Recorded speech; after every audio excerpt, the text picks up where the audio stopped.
Good morning, everyone. My name is Matthew Oakes. I am the CEO, President, and Director of Direct Insite Corp., a bulletin board traded company under the ticker symbol DIRI. We are a Fort Lauderdale-based software as a service company, and today I will be sharing with our current and hopefully future investors the status of our business, where we are taking the company, the new markets that we're entering, and some of the exciting new products that we're releasing to the market that we think will become very profitable. Who is Direct Insite? Direct Insite provides cloud-based ERP-agnostic solutions that automate accounts payable and accounts receivable AR invoice processes. Why are we a good investment? We have a very focused sales place in place. We have a first-of-its-kind private label AR solution for banks that we're releasing. Our solutions reduce cost, cycle time, human touches, improve vendor and customer satisfaction inside companies' financial departments. Customers can manage their day sales outstanding by using technology solutions and coordinating with a financing partner. And our systems have the ability to finance or accept any invoice in any format and from any source. There's no hardware or software capital expense due to our cloud-based SaaS business model. We are transaction-based pricing, and we have a blue-chip customer base that includes such companies as IBM, Hewlett-Packard, Siemens, Saint-Gobain, Shell Oil, and Hyatt Hotels. We have a growing global vendor network in excess of 450,000 suppliers. We have a recurring revenue business model, and we've been profitable, and we have a board squarely aligned with all of our shareholders. Let me discuss what the opportunities are. First, on the accounts payable side, we do and provide accounts payable and accounts receivable automation. In accounts payable, we reduce transaction costs by 50 to 70%. We start at the left hand of the spectrum with a procurement department of a large corporation, and we implement what we would consider to be company profile vendor management. So we register the vendors, we get those vendors to submit their invoices electronically, we provide workflow, status updates, payment and transaction information, and a real-time portal between the customer and their vendors. We charge the customer for the service and not the vendor, and this reduces process cycle time by 80%, dramatically reduces the transaction cost, and really increases the supplier and customer satisfaction. So you're creating a web-based tool by which vendors can submit their invoices initially by paper and then migrating them into a purely electronic environment. And this really saves a tremendous amount of money as it relates to customer support, audit, fraud, any partial pays, or any disputes with those invoices. So it's the true next step in automation on the AP side. Our target market is companies with large shared service centers, heavy invoice volume, and multiple legacy financial ERP systems. Many large companies operate JD Edwards, Lawson, Oracle, SAP, but they don't have a consolidated system that speaks to all of them. Direct Insight sits on top of all those ERP systems and provides that communication layer. The market is target rich, with only 40% of the global 3,000 companies that we've targeted having a solution in place. And even large companies with automation suffer from the multiple legacy ERP systems with inconsistent automation capabilities requiring rework. And we think that the market is anywhere between 10 to 20% fully penetrated. Over 90% of global companies manually enter invoice data and pay invoices with over $30 trillion of paper checks. So we have a tremendous opportunity here with a largely paper-based environment that is looking to be automated and updated and catch up with what banks and other large financial institutions are starting to not only regulate, such as governments are, but require their customers or encourage their customers to do. Global regulation, anti-money laundering, and tax requirements are going to accelerate this move into electronic record keeping and electronic invoice presentment and payment, and our systems solve all those issues. And as tax and additional regulation move into the US, starting with healthcare, incumbency is critical for long-term and significant growth for major companies. Almost all of Europe is fully automated, and it's coming here to the United States. So automation is not an if, it is a when. Our global supplier network covers the entire globe, 450,000 suppliers, and they transact over $130 billion annually in spend. Our AP product roadmap features what we would consider to be a left to right, looking at from where procurement starts with a core data processing service and the setting up of the vendor. And then it encompasses, as you move to the right, invoice, PO workflow, payment processing, dynamic discounting, and we use scan capture to originally capture paper and convert that into electronic format. As we look at our roadmap, what we're implementing now, we are finalizing the company profile vendor management piece. We're increasing the network participation with our partners, suppliers, and customers. And we're looking at providing spend management information as well as supply chain financing. And additionally, business intelligence is on the roadmap. All this will be in an effort to provide regulatory compliance and monitoring, not only for taxing authorities, but between businesses and internal audits. And this is our network value and how we will monetize that value. A very good case study for our AP automation product is Siemens Shared Services. You will find that case study on our website, www.directinsight.com. Siemens, at the time we started working with them, their business goals were to automate AP invoice processing, to significantly reduce the inquiries from suppliers. They were looking to improve the relationship with their suppliers and become more tightly knit, and basically to save money and reduce costs. The customer profile, Siemens is a shared services environment and a global powerhouse company. They support over 50 different business units. They process over 2.4 million invoices a year with 60,000 suppliers. And as a byproduct of the system, now that we are fully implemented, there are 5,000 internal users. The business results are very straightforward. After implementing a status portal and then migrating to having full workflow, scan capture, audit update, partial pay, approval, status updates, and all the things that the vendor and the customer would continually verbalize over the phone and or through email, they've reduced their cost price per invoice by 24%. They've improved their staff efficiency by receiving 73% of their invoices electronically, and they now post payments for 63% of their invoices without an operator intervention. They've increased productivity by reducing workflow time from more than 4 days to less than 12 hours. And they've enhanced the supplier relationships where supplier inquiries have been reduced by 67%. So the net of the Siemens environment was a lot of paper, a lot of touches, a lot of people, a lot of phone calls, a lot of emails resolving disputes. Now in an automated system, in an automated environment where Siemens is paying a transaction price per invoice processed, you have a significant increase in customer satisfaction with the vendors able to submit their invoices, ensure that they've been received, understand when they're going to be paid. And at the same time, Siemens is able to go ahead and do the routing and the workflow and the approval process electronically instead of manually via a phone call or with an email. Our latest opportunity that we're now releasing, and you'll see a press release that's actually going out today, is a new platform that we call Paybox. Paybox is an accounts receivable white labeled offering that we're providing for our banking partners.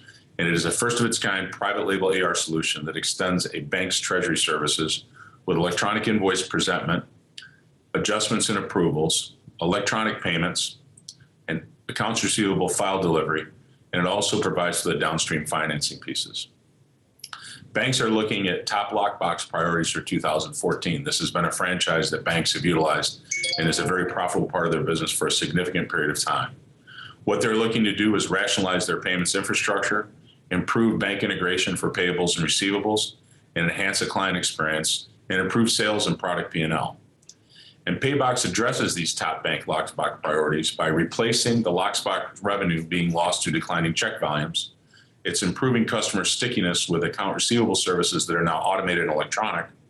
And it's increasing operational efficiency through the use of an invoice file while creating revenue through new P-card utilization opportunities, and really provides a lot of downstream supply chain financing and accounts payable opportunities as well.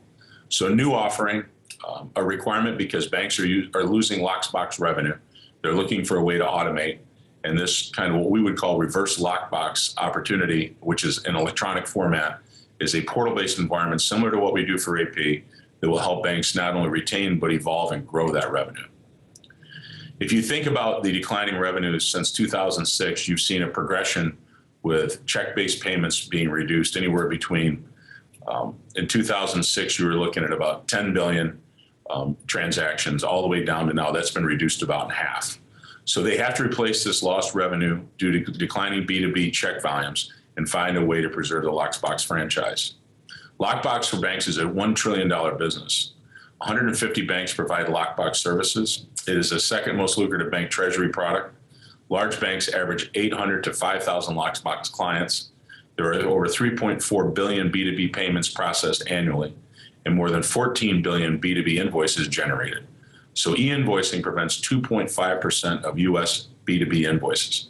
And so electronic invoicing is in its nascent stage with banks, and we believe that it's going to grow significantly, and we're going to be the first mover in that product, and be able to introduce that. And we have signed our first bank, and we're in the process of presenting, hopefully signing many more. 70% of large corporations use a lockbox. 35% of all businesses use a lockbox. And so the percentage of lockbox users is growing even though check volumes are declining. So it is that perfect inflection point where electronic is meeting demand. We'll automate it, make it much more streamlined, easier to use, and both the bank, the customer, and ourselves will benefit in that transaction process.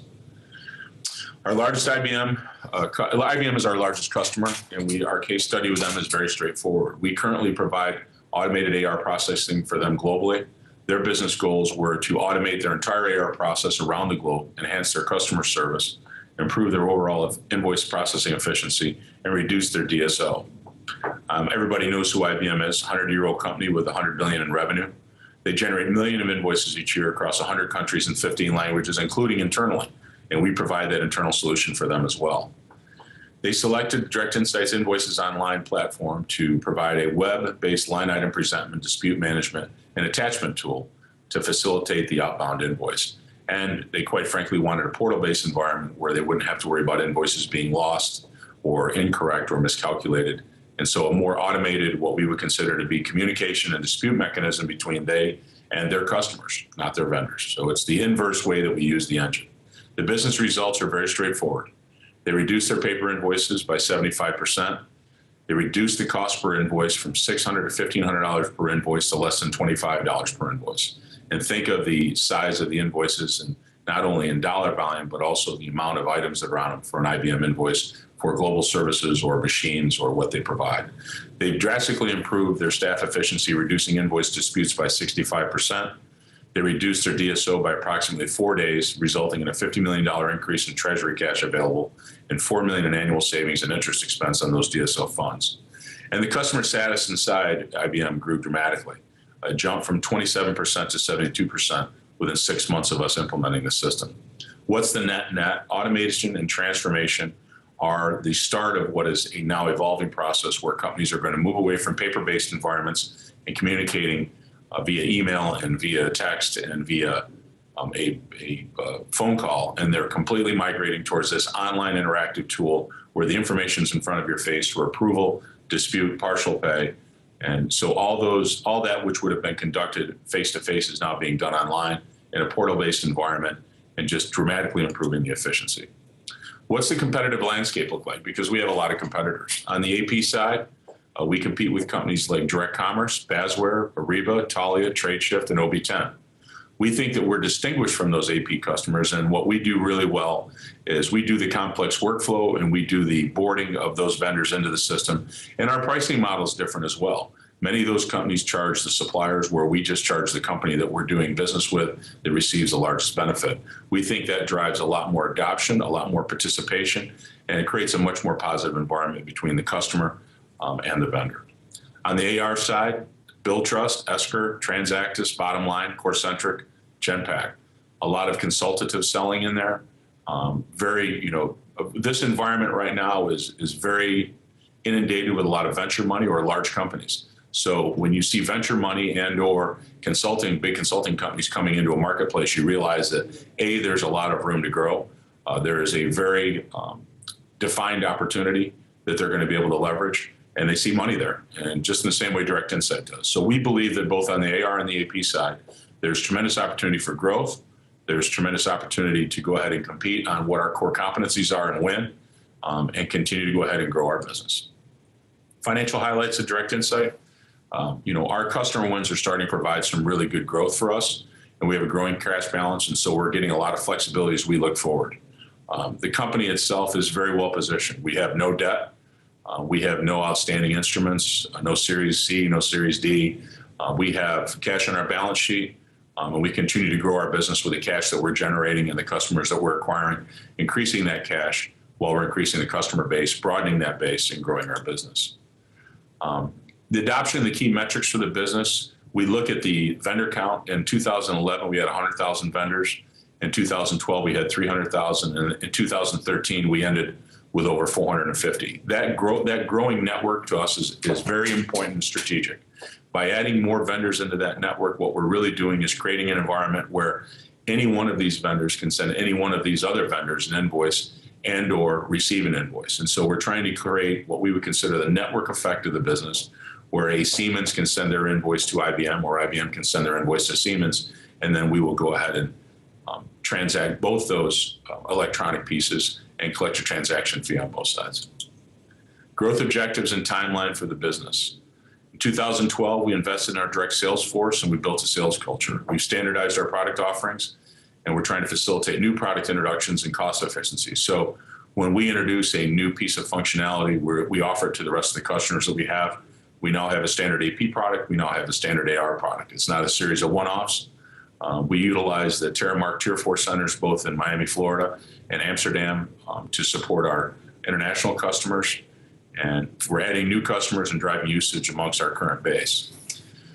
We're looking to develop and introduce new products to sell the new and existing base, i.e. Paybox. We're leveraging our first mover status for Paybox in the top 100 banks, primarily here in North America. And we've launched a formal channel program both for the Paybox platform as well as our existing AP solutions. So we're looking for consultative partners that are implementing systems that need our workflow, our scan capture partners, that need any of the offerings we have in our continuum. And we're trying to create the value from the network effect, taking that supplier network, and then offer what we would consider to be the downstream benefits, which will be supply chain finance, compliance management, but the financial tools. AP automation and the tools that we are implementing right now are just that which will go ahead and provide the real financial benefit for organizations as we move forward.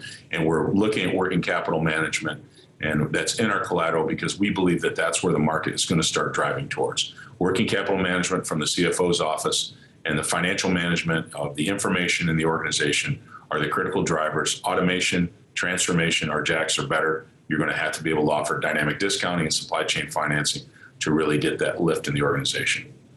And then we're going to explore opportunity acquisitions and expand the supplier network. We think expanding that network is critical, and so we will look at where there are opportunities to grow the network inorganically as well as through our current customers that are in our pipeline that we have boarded or that we're identifying now. And our company goal is to reach and exceed 30% top-line revenue growth by 2015. Why invest in Direct Insight now? Recurring revenue SaaS business model, a first-of-its-kind private label AR solution for banks. We trade a lower multiple to peers, but with stronger core customers and offerings. We have new products and functional extensions coming to our existing product suite. There's a lot of big spending from venture-backed startups that are evangelizing the market and creating buzz in the market.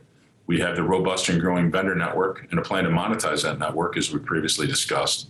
Automation is a given, and financial supply chain will be automated and transformed, and it'll be able to provide the financial benefit to organizations where the real value will come from. This is an opportunity to invest in a public company with visibility, big customers list, growing global vendor network with revenue opportunities growing out of our core business. Our industry is fragmented and will continue to consolidate. This is an opportunity to own a benchmark company in the space today with real upside tomorrow. And that concludes my comments, and I'll look forward to any questions. Thank you very much. Okay, we're now live with Matthew Oakes, President and CEO of Direct Insight. The ticker symbol is DIRI. Again, this is Matthew Oakes, President and CEO of Direct Insight. Matthew, our first question, this investor is asking, what size customer does Direct Insight typically interact with? We really look to leverage large-scale businesses. So I think a shared services organization for our AP offering, probably a company doing $1 billion a year more in revenue. You need to be doing about 10,000 invoices a month on the AP side. On the AR side, I think it's a similar scope. And then now with the new Paybox Bank offering, I think we're anywhere between a regional, super regional, or a global banking entity would be able to leverage our new white-labeled invoice service. So primarily large enterprise, $1 billion and up. Okay, very good. Our next question, does your company possess any significant barriers to entry? Well, the company doesn't possess any significant barriers to entry. I mean, there's really good, healthy competition in our space in the first two offerings, AP and AR. And those competitors are listed in our offering and in the slide deck. I think, when I would focus on from an investor standpoint is we're the real first mover into this white label reverse lockbox solution. And so it's really kind of a nascent opportunity that not many people are doing because banks have stuck so much with paper checks. And so this electronic invoicing and banks offering that as a way to maintain their electronic lockbox cash flow is really kind of new, exciting. I think there's a huge market for it because we have payment card industry certifications and a lot of the lot of the other certifications required from a security standpoint. We've passed all those in dealing with the IBMs, the HPs, and the Siemens of the world. We're really uniquely positioned there. I think on the AP and the AR side, what we really do well is the workflow. And so when I think about, barriers to entry, portals themselves are pretty standard. The way that you provide the workflow service, the authorizations, the approvals, and the status updates, and probably how tightly you weave that relationship between a vendor and a customer, or flip side with a customer and a vendor. Really that workflow and the ease of use of the system and everything is probably our competitive advantage. But there are no real barriers to entry, except you need to have some really good benchmark customers, legacy customers with really good, strong references, because major organizations aren't going to move to an electronic solution like this without a reference point and a proven track record, and we have all those three things. Great. Our next question, what is your current customer retention rate? That's so I'm going to say probably 80 to 85%.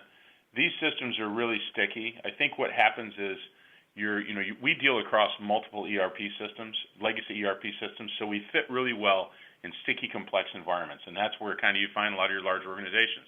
They do acquisitions and divestitures, and in that process, they're obviously bringing on different financial systems, trying to port people in, different Oracle, SAP, JD Edward Lawson systems. So once we're there, we're pretty ingrained. I think where you see weakness is if you go in with a channel partner or a third party, and that third party has multiple relationships inside the organization, and for whatever reason they're not renewed, and then you really have to fight for your own position there. So in direct relationships, we're extremely successful. In channel relationships, there is some risk, but like I said, an 80 to 85% retention rate, and I would say that rate's over about 7 years, because historically you'll do a 3-year contract and probably renewal for 3 or 4, and then sometimes technology changes or competitors come in, but I think 80 to 85% is still quite high and very viable from an investment standpoint.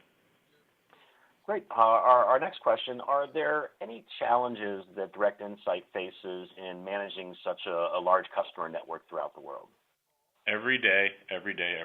Yeah, look, you have to, we have real good core infrastructure. So we are partnered with Terramark, right, which is owned by Verizon in Miami, Florida, and their Tier 4 center there and in Amsterdam to handle our foreign customers. And we had a data center in Santa Clara that we didn't need anymore. It was redundant. So the speed and the infrastructure. So I think that's the core infrastructure and the way we process feeds and what we do.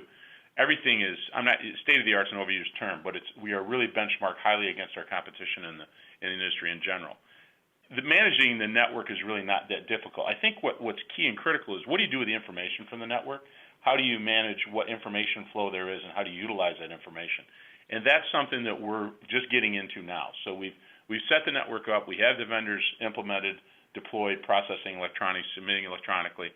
And now the key is what do you do with that information? And that's a roadmap item for us that we think we can leverage and then create some real revenue streams out of. So it's a revenue opportunity, and I consider an opportunity, not a challenge. Thank you. And our next question, how many other companies are doing both AP and AR collection? That's a great question, and the answer to that is very few. And we came by this innocently.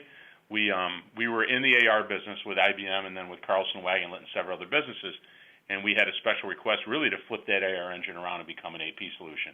And because we had so much breadth and global deployment with IBM, we thought it would be pretty simple. And the answer is nothing in this space is simple. So, Siemens was our first big AP customer, and we've had multiple ones after that. Not many do both. And I think a lot of it's because companies tend to specialize in the AP or the AR side. We wanted to have both because we thought the market would ebb and flow. We wanted to have an offering in each space, and we've seen that over the last 3 or 4 years, where AP is hot one year and AR is hot the next. And companies also, remember, they have procurement cycles when they can go ahead and spend money on something like this. They usually go to their biggest pain point or where they get the most cash from. And so having the two solutions, in my mind, is a real benefit. It can be distracting. It can task and make your resources a little scarce at times, especially when you're a smaller company, but it provides you some really great growth opportunities, and I can tell you we're leveraging both and moving ahead really robustly with both. So I see it as a big advantage for us. Our next question, you stated that the AP market is only about 10% penetrated. What do you think is taking companies so long to transition to an electronic solution? I think there's a lot of things. Number one, and we talk about this a lot because this is really a big change for an organization. It's very hard for a lot of people to sit there and say, wow, going from paper to electronic is hard. Well, you know what? You go to a major organization and try and get any major across the corporate initiative done, much less in the most conservative part of the organization with people who are paid not to make a mistake, and then have them try and get IT and tech to go along to get it implemented. So I think, we have taken the approach that we'll do the heavy lifting, we'll do the integration, and we will really ease the pain in this transformation, and that you start with a small step, and that you gradually migrate from just a status portal onto workflow, onto payment status on the AP side, and you just continue to implement modules. So almost a modular approach to deploying this. I think it's more of companies are so busy doing other things that they focus on this last, really, that, the back office is one of the last places you look to become a revenue center. You've always assumed it was a cost center, and I think companies now are starting to wake up to the fact that it doesn't have to be a cost center. Shared services can be revenue generating, and they don't have to be cost centers. They can be revenue centers, and what are the tools that it takes to do that? And I think, I want to piggyback on that statement by saying a lot of companies are looking for individual tools that talk to one another that they can implement on their own without having to get third parties in. And so this, not in a license model, in a SaaS model, and being a pure SaaS play really helps you. So I think that, positioned uniquely, and there's a market that's turning, and I think it turns quickly. I also think it's because we are not in Europe, or where there's heavy government regulation as it relates to mandating. I think you will see our government start to mandate sectors where they spend a lot of money, like healthcare or transportation. And as those sectors start to regulate, you'll see it go to the state level. And at some point, we're probably about 7 to 10 years behind Europe in that regard, or the EU, and that'll come here. And when that happens, there'll be a real gold rush, and we want to be positioned to take advantage of that. So we're constantly repositioning ourselves, studying what happened in Europe, looking at what's now happening in Latin America, because they're forcing mandated electronic submission or invoicing. What's interesting in Latin America is they force you to do it with a Latin American company. So you have to go into each individual country, and almost, if you're smart, you'd set up a sub, and then you'd go ahead and get that mandated business. But as you know, Latin America, from an invoice standpoint, is not still that large of a market. So we're focused primarily here in North America and Canada and the U.S. Hey, thank you, Matthew. We have just about a minute or two left. I guess and so you've already covered a lot of the great information, but in summary, what's the main takeaway investors should have about the Direct Insight story?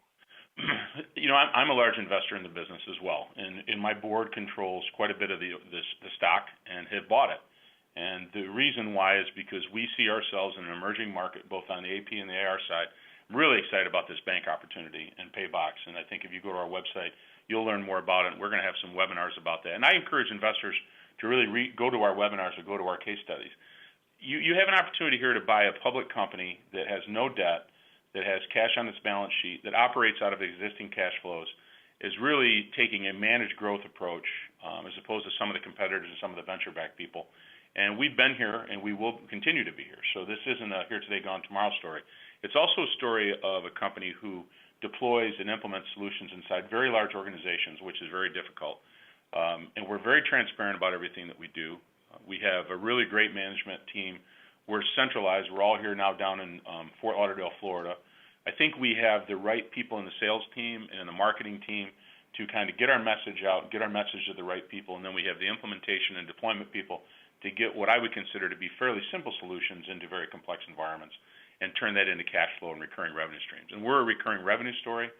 And so, I encourage all investors to come to our investor page or to contact, either my CFO or myself. I think it's a great story. I think it only gets better. We have a very focused management team and a bunch of really driven associates. So shareholder value, transparency, running our business the right way, managing our growth, conserving our cash are all key important metrics and drivers for us. And that's why I think we're a very good investable story as a small cap public company. Thank you, Matthew. A lot of great things going on for Direct Insight. For our viewers, we're just speaking with Matthew Oakes, President and CEO of Direct Insight. The ticker symbol is DIRI. And that concludes our this particular presentation and our second day for the RedChip Global CEO Online Conference. We appreciate everybody attending and seeing all the great companies that we had to offer for the past 2 days.